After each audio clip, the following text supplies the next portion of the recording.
All right. Welcome, Mushin Warriors, to another episode of Mushin Mental Academy, where our purpose is to provide the tools for engagement and presence. Today's episode, I want to talk about perspective on thoughts. So let's jump right in. What do I mean by that? Well, most often as I'm going through life, I see the people around me, or I've also even witnessed myself in this position where we allow ourselves to be moved by our thoughts. We allow our thoughts to dictate action and reaction rather than allowing them to serve us. And so often in these states, we can feel trapped. It feels like we're going through and it's like, oh, I'm thinking about this. I got to do that. I got to do this. And rather than being like a really helpful notebook, our mind becomes a prison. It traps us and it becomes unbearable. Now we have the weight of all our responsibility, plus all the information around us, like consistently everything's going through. It's like, okay, this is green. There's a bug moving here. Is there an ant biting me there? Is the wind there? Am I at a good temperature? Should I, have got better clothes on? Like whatever. We can find ourselves into these states of being if we allow ourselves. And those are so uncomfortable to me. I don't enjoy being in those states. It makes me feel like I'm in a state of disharmony. It feels like I'm in fight or flight mode and I have to I feel like a slave, honestly. That's what it feels like.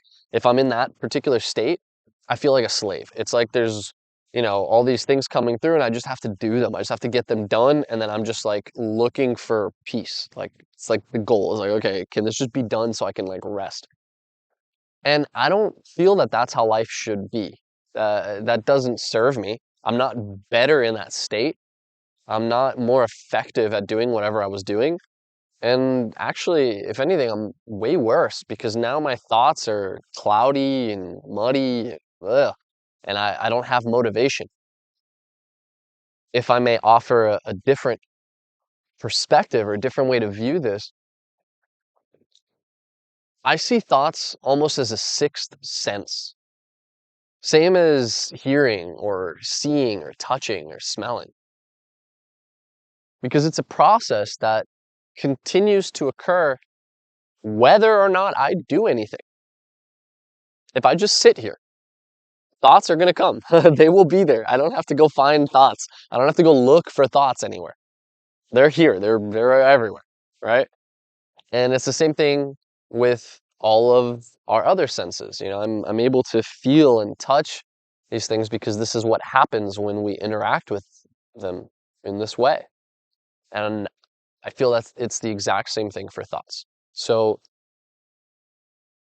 one step that we could take that will put us into a better relationship, or what I feel is a better relationship for me with our thoughts, is to understand that separation. Know that we are not our thoughts. I'm able to sit and just listen. I can hear all the thoughts as they come in and out. Oh, look at all these beautiful moth or butterfly looking things. I don't know what they are. They're cool looking. They're awesome. Yeah, all of these like different feelings and stimuli and bits of information, they're consistently at our disposal.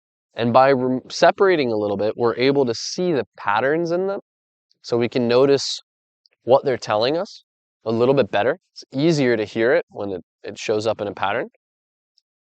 And it's a lot clearer. It puts us into a state where we get to like kind of sit back a little bit and choose. We now are then granted our free will. It points us to who we are immediately because we're able to then make decisions based on these thoughts rather than feeling like we're always behind the ball and the thoughts are always telling us what we should have done. Instead, we could just sit and realize that, again, it's just incoming information that we can do what we will with. Okay. And this becomes extremely powerful. And another way that it shows us who we are is that as these thoughts are going through our mind, by separating ourselves from them, we can have a respect and appreciation for what the thought is without being nervous about what it does to our own personal state. When we attach ourselves to thoughts and we believe they are who we are, that we are our thoughts, wherever our mind goes like this, we attach ourselves and just follow along. When that happens, if we think of something negative or if we go into an area that's uncomfortable, we experience all of that to such a high degree, it becomes us. We become it. And that is extremely dangerous if we have improper tools for separating ourselves from our thoughts or understanding that sometimes our thoughts are just providing us information. Because if we don't have that separation, we hold on to this rope and it's going to drag us wherever it wants to go. And usually it's pretty uncomfortable and we are powerless in the process because we're holding. When you're holding, you have no ability to grip or do anything. You're in there. If you let go, you can choose, you can allow, you can observe, and you can move. And so that's what this video is about. It's an invitation to step back from our thoughts and just listen. Pay attention to what they're telling us. What are we focused on? Where is our engagement? Where's our attention? What is calling our attention? By playing with all of these, one, life gets a lot better. Like for me, it just gets a lot more comfortable, easier to navigate, smoother, situations feel more harmonious and in balance. And in addition to that, it brings us to the next place we want to go and continues us on this journey of self-discovery because it always shows us both sides of the coin. So if we're having an experience or if we're having a thought and that thought has emotions with it, or if we allocate emotions to it, right? We grant that. We are giving life to this idea, this energy, this wavelength. So play with that in life and see what that does. Be careful with what you think about and what you decide to sit with, because you don't have to think about things if you don't want to.